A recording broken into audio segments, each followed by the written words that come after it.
క్షేత్రం పాతగయ. ఇది పిఠాపురం ఆస్థానంలో నిర్మించబడింది.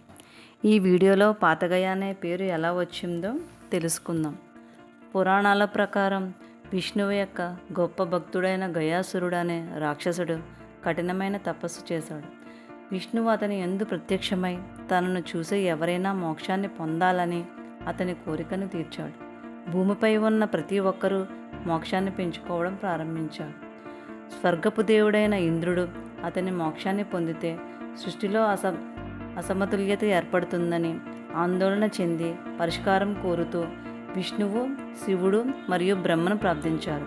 విష్ణువు, శివుడు మరియు బ్రహ్మ తనను తాను బ్రాహ్మణులుగా మార్చుకొని యజ్ఞస్నానం కోసం గయాసురుని సంప్రదించారు. భూమిపైన చాలా చెడు సంఘటనలు జరుగుతున్నాయని, పవిత్రమైన గయాసురుడి శరీరంపైన యజ్ఞం చేయాలని కోరుకుంటున్నామని వారు గయాసురుడికి చెప్పారు.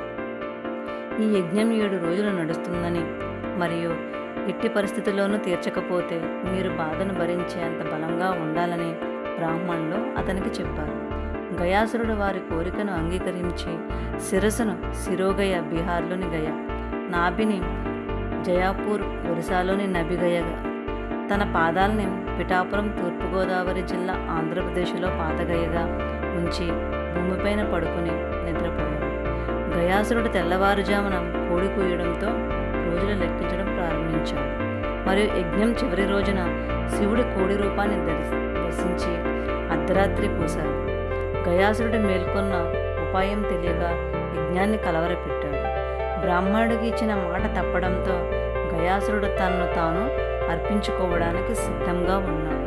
అతని చివరి కోరిక వర్ణించాడు. అతడు పడుకున్న ప్రదేశం మందిరంగా మారాలని కోరాడు. ద్వాపర యుగంలో వ్యాస మహర్షి, పాండవులు, కుంతి ఈ పవిత్ర క్షేత్రాన్ని సందర్శించారని స్కంద పురాణంలో ప్రస్తావించబడింది. త్రేతాయుగంలో రాముని దర్శించుకున్నాడు. త్రేతాయుగం